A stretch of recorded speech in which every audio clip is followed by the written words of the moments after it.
Good afternoon. Monday. Out here on the front porch as always. I've been busy 2 days.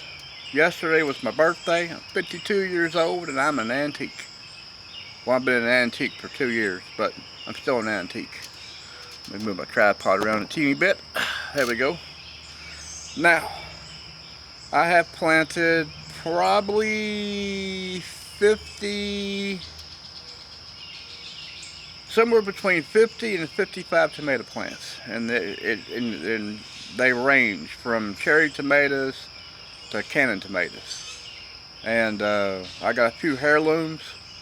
I have a few hybrids, but I don't care if it's a hybrid or heirloom as long as it produces, and I can make salsa with it. It all matters to me. I figure with 50-something tomato plants, something should produce something sometime, and I can make a big chunk into it.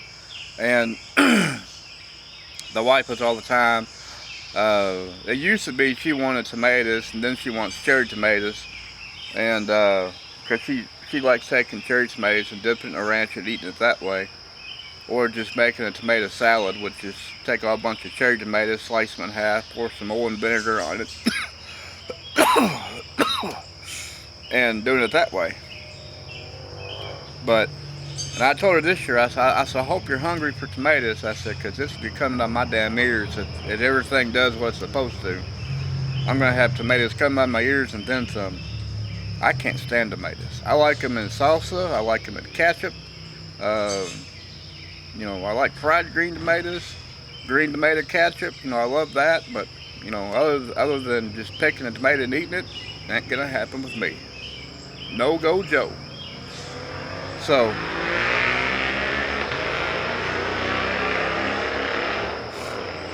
ever since they fixed the road up here, it sounds like a drag strip anymore. But it is what it is. Now up here in the front part of the yard, in one of my boxes, which we get further up out of range.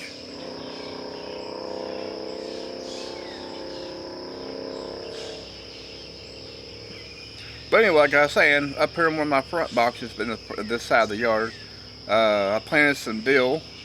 I was going to put in some okra plants, but what people want for a plant these days is crazy. So I got 2 packs of seed of okra, and I planted them up here on the side. It says 55 days to harvest, which if it is 55 days, it's fine because it'll be late season, and that I can pick and make my pickled okra and store it back for the house, and then store some for whoever might want some, or take some to market if need be. For years I've been trying to get mullein to grow in my yard, and I've laid seed out, I put stuff down, and nothing's ever grown. And then lo and behold, out of the blue, out of nowhere, I got 2 mullein plants over here in the side part of my yard. And I've been, of course, when my youngest had the push mower, I told him, I said, watch out for these 2 plants. I said, don't mow them, mow around them. I don't care if the weeds get tall around it, just don't mow around it. Don't mow close to it. And for some of y'all that don't know what mowing is, I picked these leaves off this afternoon, laid them out in the sun for them to dry out a little bit, which they have a teeny bit, not a whole lot. And it looks just like a tobacco leaf, except for it's fuzzy. It's fuzzy like, I don't know, kind of like a rabbit ear. Some people call it rabbit ear, some people call it lamb's ear. I grew up around this area calling it Indian tobacco, because it looks just like tobacco, except for where tobacco is nice and like a slick leaf. This is a fuzzy leaf. Here's the back side of it. I don't know how good it's going to show up, but here's the stem running down, and there's the veins off the side, the ribs, and this is one of them. And here's another one. Of course, it folded over a little bit. That's a little bit smaller leaf of it. I got a total of, 2, 3, 4, 5, 6, 7. I got 8 leaves total I got some that are real big like this one, which is great. Let's quit folding over on me. Here's another one. Like I said, if you ever dealt with tobacco, it looks just like a tobacco plant, except for the how it grows is different. But the leaves of it look just like a tobacco. And when you dry these all the way out, and then you crumble it, even after it's dried out and you crumble it, it's still kind of fuzzy a little bit. And I take the material and I buy loose tea bags, and I stick them inside there and I seal them up, and I save them for like about October is when I start, disperse them and everything else. But what you do is when you make tea bags with it, stick like two tea bags in a pot of water, do your tea thing like that. You can drink it straight, which I highly do not recommend because it tastes like between grass and dirt. Put a little honey mixed with it, or put a little sugar if you want. Sip it that way, and then once it cools off enough to where you can drink it, this plant right here, the good old mullein plant, works the same way as Mucinex, except for Mucinex is a mixture of different chemical forms and everything else medicine-wise, and this is natural. And when you make the tea and you drink it, it takes a little bit, like everything else, but when it does kick in, it'll bring up all that mucus out of your chest and all your congestion and everything else. Think of like a snot volcano. That's kind of like what it's like, but it works. And it's, if you're like me and you try to stay away from as many pharmaceutical, chemical, medicine things, I mean, this right here, this big old clump of this will make roughly probably 20 to 40 tea bags, depending on how much you stuff into the bag. But yeah, this is like a gold mine growing in my yard, and I only picked maybe a fraction of what's on the plant, and I'm gonna do it that way, and I'm gonna wait a few weeks, and I'm gonna go out there, and I'll probably pick 3 or 4 more, and I'll wait a few more weeks, and I might pick 2 or 3 more, because I got 2 plants of it growing out there, and this is the first year plant, so all it's gonna do is produce leaves, and that's it. So next year it's gonna grow probably the plant will grow roughly about 3 to 4 foot tall, and then produce a seed pod. Now the seed pods is the main thing. I mean, this, don't get me wrong, I love the plant leaf because there's so many uses for it. But I love the seed pod because once you gather the seeds from it, you can sell the seed, which technically you're not supposed to, but you can sell the seed to plant around certain areas, and it'll grow more mullein. But you can also crack the seed a little bit, toss it in like a pond or a very slow moving stream, and whatever fish is in the water will float to the top, because it doesn't kill them, it just stuns them, and which is illegal in all 48 states of the U.S. Well, it's illegal in all lower 48 states of the U.S. And but yeah, that's another thing about it. So if you're ever out somewhere and you don't want to pack a rod and reel, take a small handful of that stuff, cracked up a little bit, toss it in the water, you'll have all the fish you need, and then some. But there's a video on YouTube that talks about fishing with mullein, and of course it shows a picture of a cop car, and it says banned in the U.S. and everything else, and it's true, it's banned in the U.S. It's highly illegal. But I've never been one to follow the rules of man. I follow the good book rules, but I break a lot of man's rules. I'll tell you right now, I do. I ain't gonna lie, but I do. Good old RC Cola. RC is the best drink in the world with the moon pie. And if you never had a moon pie with an RC cola, man, you're missing out. That's true Southerner right there. RC cola and a moon pie. It's like putting peanuts, salted peanuts, in the Coca-Cola in the long neck of a bottle. Uh, that's some of the stuff I grew up with. So to me, it's nothing out of the ordinary. Some people are like, "Oh, you put peanuts in a Coca-Cola." I just tell them you just ain't Southern enough, or you ain't country enough, so you wouldn't understand. That's how it is. My tree above me, which is I'm partially underneath it. I'm kind of waiting for a bird to shit on me. Uh, Load of mulberries. Load of mulberries.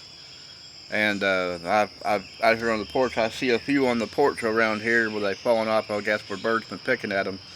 There's some on here that are, like I said, the ones on the porch, they're that nice dark blackish purple color, so they definitely ripe. But there's a bunch on the tree that are still red and green and red and yellow and stuff like that. So it's only a matter of time before they start becoming ripe. And I'm gonna have one of the kids out here when I'm doing something else, picking mulberries, and I'll be making mulberry jelly with them before too long. And then I'm gonna save a bunch of them back to freeze to make a mulberry cobbler. Well, actually, it'll be a mulberry blackberry cobbler. And and then I'm also going to save some back to keep frozen in the deep freezer for winter time. And I'll make a blackberry, blueberry, mulberry, black raspberry, raspberry, and strawberry.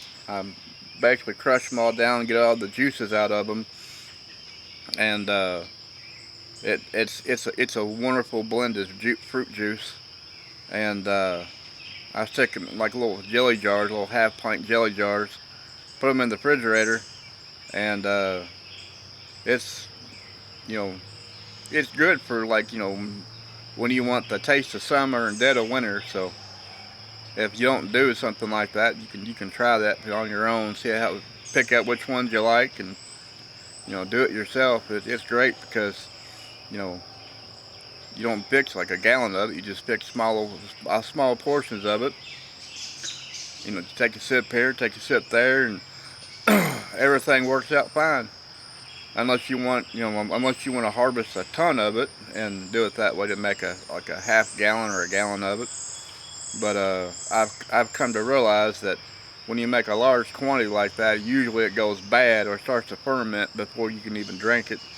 And yeah, once it starts to ferment, before too long, it turns into like a vinegary form, which I guess it couldn't be too bad.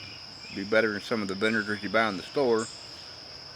But yeah, I'd just rather have the fresh juice than I would vinegar. But I mean, there's so many different things I've been doing here in these past few days, other than my birthday. I've been here twiddle deck around the yard, moving stuff around, trying to figure out how to make the yard more beneficial for me than just having other than having a pretty yard. Now, a few days ago, we had a big storm roll through, knocked all kinds of branches and limbs out and everything else. And a lot of them were dead limbs were up in the trees, and of course they fell and hit the ground and everything. And I broke them all up, them in the burn barrel. I got a decent amount of ash out of it. And what I'm gonna do with that ash is I was gonna try and do it today, but I'm running out of daylight and time and everything else. So I got the burn barrel covered pretty good, and I'm gonna put a cinder block on top of the thing, the piece of board that's on top of the burn barrel, and then sometime about Wednesday, maybe Thursday, I'm gonna break out the wheelbarrow, dump it inside that, and then take a small shovel and sprinkle the ash on the topsoil around my tomato plants and everything else. And not heavy, just like a light coating of it. And because I was gonna put dirt in and then put that in and then put the dirt on top of it, but I just figured I'd just put it on top around the plantish in the bed area, so that way whenever it does rain again, it'll kind of do its magic from getting wet and going into the soil kind of thing. But yeah, I got, like I said, I got my okra, I got my dill, I got my tomatoes. Uh, Cucumbers are going to be a possible maybe. I've never had luck with cucumbers. I don't know if I'm going to try it or not. I kind of want to, but at the same time I kind of don't. I do know on the side yard over here, I'm going to probably plant some more butternut squash. And a couple of years ago I had it over there, and it was great. It grew great. It had all kinds of growth to it, and it expanded, and I got a decent amount of butternut squash off of the things, and I took some to market, gave some away to a friend of mine, and I think I sold one or two, but it wasn't nothing major. But a good butternut squash in the wintertime, a little sugar, more brown sugar, cinnamon, a little nutmeg, a little bit, teeny bit of allspice. Man, it tastes wonderful. But there's a few more things I'm going to work on for garden-wise and everything else. And I haven't put my hot peppers in the containers yet. I still have them in these little packs out here in the side piece. I got some really hot ones. I mean, really hot ones. But I also gonna have to get me a few not so hot ones. I still got a bunch of flowers I got to put in the ground as well. Let's see. Yeah, and after I get the flowers put out, flower seed anyway, I'm gonna see about putting some wildflowers out in a couple of spots, just because it'll help feed the bees, it'll help feed whatever other bugs that feeds off pollen and nectar and everything else, and why not? Since bees are in such a decline right now, and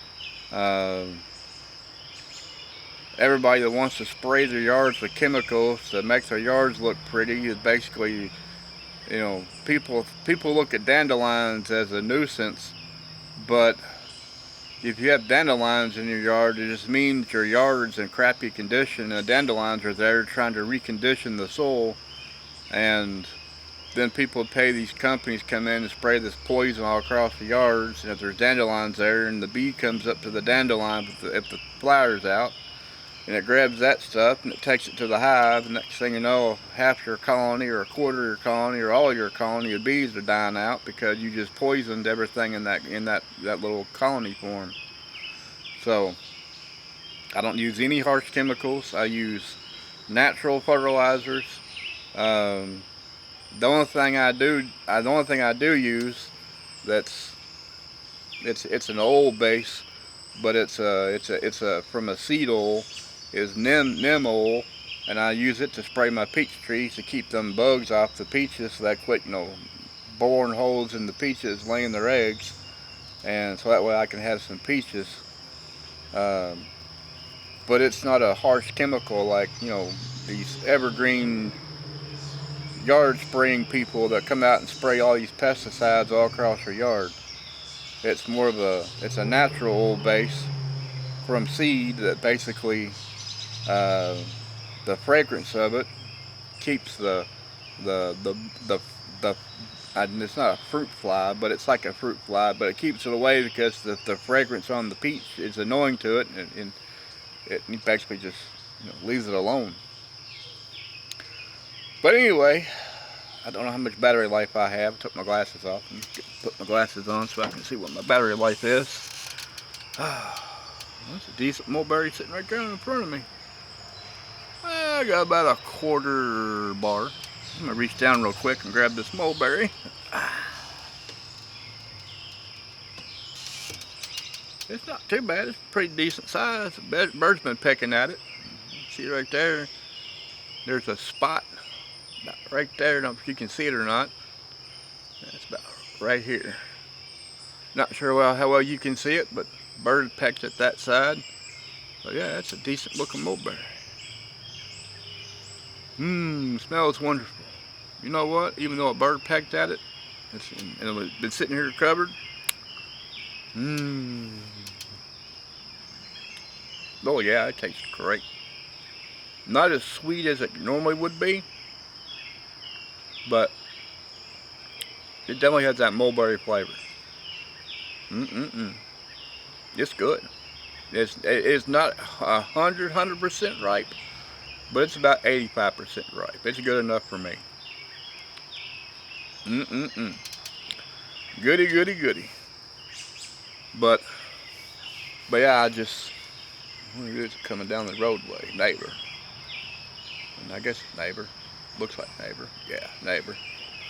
But yeah, I've been planting a ton of tomatoes, a few other things, and I probably will go out eventually sometime this week and grab a couple of extra dill plants and put them out here with my other dill I have set in the ground and see how much dill I can grow, because a lot of times not only do I use dill for canning, I'll break off a couple of sprigs and lay it out and let it dry somewhat, and then I'll put it in the dehydrator and let it do that for a little bit and dry it rest way out and grind it up into powder, and there we go. Now my battery light is flashing saying your battery's getting ready to die. So on that note, I'll shut my ass up. I'll try to make another video before the end of this week. If nothing else, I might walk around the yard and have you tag along with me, and if not, I'll be sitting up here again, and hopefully I'll have some mulberries that are in a container and I can not be eating them off the porch. But either way, they're still good. So keep your nose clean and powder dry, and everything should be okay. And look up for these storms coming in, because there's some whoppers. So if you're in the path of it, batten down the hatches is all I can tell you. It's gonna get nasty. Till then, I'll catch y'all again soon. Quick.